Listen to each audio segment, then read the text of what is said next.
welcome back to Daily Race B Trial Mountain. And what do we have here? It's a Jag. It was at this point Petrol realised he fucked up. Anyway, Petrol, start using the bus lane. It's £60 fine. You owe me 60 quid, mate. 60 smackaroonies. RTR under team orders. Dominate! Dominate! Dominate! Daily Race B. Wow, what a move that is! Nice and insane move by them. Well played. So Monday we done about 20 minutes of TT. We were 34th worldwide with a 158.791, and I haven't returned to do any time trialing since. The reason being is the racing at Trial Mountain Daily Race B has been epic. I've just been racing, and look at this. One of the finest finishes ever, closest finishes ever. We get around our teammate RTR Dreamcatcher, and we get that 5th place. Jumping into a next race into the first lap, and I'm all over Dreamcatcher and Stokey Ben. I kind of instigate this a bit. I'll give Stokey Ben a little nudge, and off we go down into the last chicane of the lap. And I just couldn't help myself. I had to do an RTR Petrol, do a massive dive bomb, slight touch on Dreamcatcher, nothing major. And Stokey Ben gets it all wrong. And I go straight for the middle. I instigated it all, and I came out on top. Anyhow, we are in another race, and we got RTR Jacko. He's got my slipstream. He makes the move on the inside line, and being on the outside here is not where I want to be. So he forces my hand, makes a brilliant move on the inside line. Off he goes into P6. Nice move, Jacko. I will get you back, don't you worry. On to the next race, and we're following Stokey Ben and Dan FN. Stokey tries to send it into the last couple of corners of the last lap, runs wide, and Dan FN gets the win. I follow with a P2. That GTR in the race is very good. If you haven't tried it, give it a go. You know when you're driving in real life and you slam the brakes and you think you're going to go into the back of someone? That's what I thought was going to happen there. I peeled off to the right and made sure we didn't hit Hague. Like I said, there's been lots of racing this week, every night, been quite a few hours, and been racing with everyone. Valkyrie, Lappin, Dreamcatcher, Petrol. A lot of the RTR boys are in the top 100. I am currently still in the top 100. And what happened there, I don't know, just a racing incident, and Solberg came off worse off. And I don't think anyone's to blame there, and we carry on racing. Anyway, we are behind to order again, and this race he decided to try a Bugatti Veyron, and I just felt like he was holding me up, and he kind of was. As you can see, P6 is just running away, and he gets his corner, the exit all wrong, bashes off the wall, and nearly crashes into me. I had to try and avoid him with a evasive action, and then he quits the race. It's like, what? Where are you going? Talking about where you're going, this move got me all confused. I was like, oh, bold move, Jacko. And I get so tight, and then yeah, take my P8 back. Cheers, mate. Like I say, there's been lots of racing, and the racing's been really tight all week. Like, it's been brilliant racing, and up in the top split lobbies where we are now, which is where we've been all week, as we are every week in, week out. And it's just like a matter of 1 tenth, 2 tenths, 3 tenths between, I don't know, 1, 2, 3, 4 cars, as you can see here. And it does get a little bit messy. I don't think Dreamcatcher realises I'm there. He plays in virtual reality, so he's got a bit of a stiff neck apparently. If he looks left or right, he might snap his neck. He's that straight. But yeah, me and Dreamcatcher, we take full advantage of well back and wall back, and Torda fine. So off we go. P4, P5, RTR. Also Lappin and Valkyrie P2, P3, Dreamcatcher P4, and myself P5. So RTR out there in force. Anyway, alongside Mr. RTR Jacko, and we managed to get round the corner side by side, and that's what I love. Side by side racing, clean racing, respect for each other, and this is very tricky to do. 2 cars going up through here, through these S's. You can get very slidey very quickly. if you are using the game, make sure you are pulling off in third gear. I've got quite defensive here, get my braking all wrong. And then RTR decided to have a menage a trois, a threesome going into the last chicane. RTR Petrol decides to join the party, and he's right behind me. I can see him in the radar. I can see him. He's going to do a cutback, and I'm like, I just got to defend his line. Fortunately for me, I think he just bumps into the back of Jacko and get a P7. Fighting for a P7. That's how tough top split is.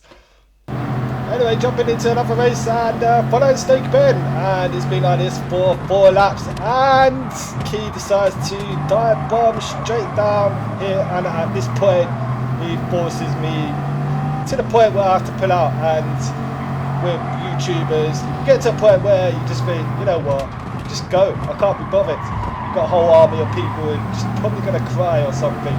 And anyway, YouTubers, I'll just let them go. I wouldn't call myself a YouTuber, I just did it as a bit of fun. And yeah, there's some people's livelihood. Got to respect that. And I work 40, 50 hours a week, so I just play this in the evening. And it's just a casual hobby. I just apparently happen to be quite good at it. And anyway, nearly get P8 back because Key smashes into the wall. And I checked his stream, and it says he's been testing out the walls, which is a really weird thing to say, right? Anyway, we are jumping into a full-on race. We've got a whole lobby full of superstars. RTR Valkyrie started in P1. He is just outside the top 10, followed by RTR Lappin, Dreamcatcher. We've got Dan FN in here as well. RTR Petrol down in P10. And this is what I mean by the racing and respect in lobbies. Daily Race B, and this is a top split lobby. I've raced all these guys, well, all the RTR family I've known for 2 years plus. Haig, we have raced quite a lot. Dan FM, I know from AHR, and the levels of this race were insane. Obviously, you've got Solberg up there as well. He is also known in the GT7 community, and what lies ahead of me is very, very fast drivers. What lies behind me is very, very fast drivers. You've also got Carhall behind me, RTR Petrol. Obviously, you can't see the rest of the pack at the moment, but this is kind of me all week. I've just been like stuck in, starting at P5, 6, 7. I'm still in the top 100. It is Thursday now, and there's not much in it. Like Dan FN, he's 1/10 of a second faster than me in his TT. He's very good in that GTR. Like I said earlier on in the video, the GTR does look very strong in the race. The Veyron is dominating the leaderboards, and it's a brilliant car to use here. It does feel a bit weighty compared to other cars like the NSX, the GTR, and so on and so forth. But it is a Bugatti Veyron, so what do you expect? It weighs about 10 tons. And anyhow, this is where I thought I was going to hit Haig, and I kind of pulled off a bit to the right. Kind of saved myself, kind of sacrificed my chicane. But we stay in the slipstream, and that was the most important thing about this race, is staying with the pack ahead. If the pack ahead get away from you, it is so difficult at this level to catch them up. Unless you're going to do dive bombs and use other people's cars to go around corners and so on and so forth and be an absolute arse. But no one likes it, no one likes that. And to race with people who you know are fast, competitive, they will make moves, but they make clean moves. So like, just know you're in for a good race. And as you can see, there's no movement really in the up ahead. It's just like it's a train, and that's how it should be. You know, you're at a point where you're just waiting for a mistake or someone to get a penny ahead. Like, obviously you don't want people to get pennies, you want to overtake people like with respect and do it with skill. I tend to take a position from someone because they might have gone over a line by 2 millimeters and they got a second penalty. Like I saw someone on the stream live the other day who saw my teammate Dreamcatch get a penalty and they're celebrating like, because they were going to win the race, they're just celebrating. I'm just like, dude, like, he didn't win by skill, like, won because someone else, or Gran Turismo, deemed his manoeuvre a penalty, which, as you all know, penalty system in Gran Turismo sucks, right? And but yeah, I'd like to showcase this race because it just shows like everyone gets held up here, but like no one's killing anyone. Like I get held up, there's nowhere to go. What am I gonna do? Just drive through cars? Like that's not how you race. Like if you've done that in real life, at the end of the race, someone comes to your garage to beat you up. Like it's just the way it is. And if you ever done real life racing, then you will see in paddocks there are fights here and there because of scenarios like that. And I really love racing people who are fast, clean, and respect others. And this is the epitome of Gran Turismo. I do hear a lot of like, oh, there's a lot of dirty drivers out there. There are a lot of people out there who feel entitled. A lot of people who do TT, they'll do time trial all week and like, I don't know, they'll get P50 time or P20 time worldwide, and then they go into a race and they're just useless, like, and then they get upset if you overtake them, and they've got no race pace, no race craft, no race skill. It's just like, bro, just get out of the race and just go and do your TT. Do you know what I mean? And these are the players at the top of the tree who race day in day out.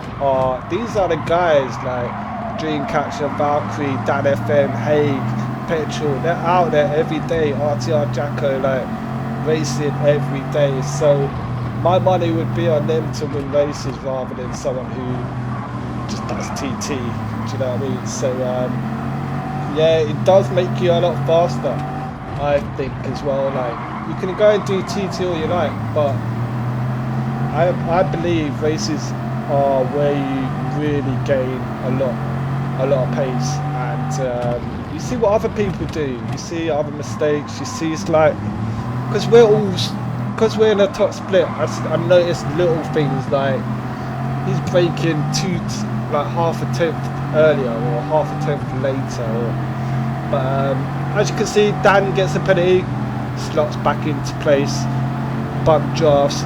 Lapping had a bit of a nightmare this race. It's the first race he's ever like not come first, second or third. He's done a lot of racing here this week and he's won a lot of races.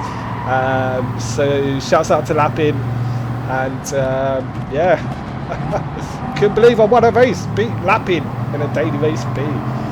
Would you believe it? But yeah, if you like the video, don't forget to like it. If you're not subscribed, feel free to subscribe. It's not something I push. If you like the video, you like the video. If you don't, you don't. And we'll move on, get on with life. But yeah, if you haven't tried out Daily Race B, try it out, man. Laguna Seca is Daily Race C. It is Gr4 Cars. I like the combo. It's just I don't like the strategy. I don't like the change in the tyres, like compounds in a race, hards to mediums or mediums to softs. Like just do soft or hard or medium. Like put the tyre wherever, I don't know. It's just changing the compounds I don't like. Otherwise, I've beat all over Daily Race C this week. I have done a lot of Gr4 over the last 3 weeks, so it was really strange to do Gr4 this week, but also a welcome. I do welcome it. It is nice to be in a Gr4 car after last week's death chicane at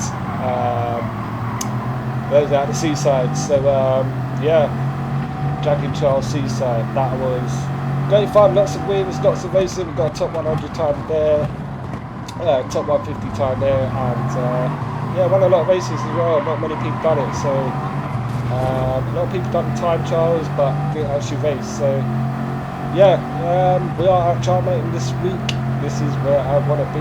So, yeah, we beat Lappin. Let's go.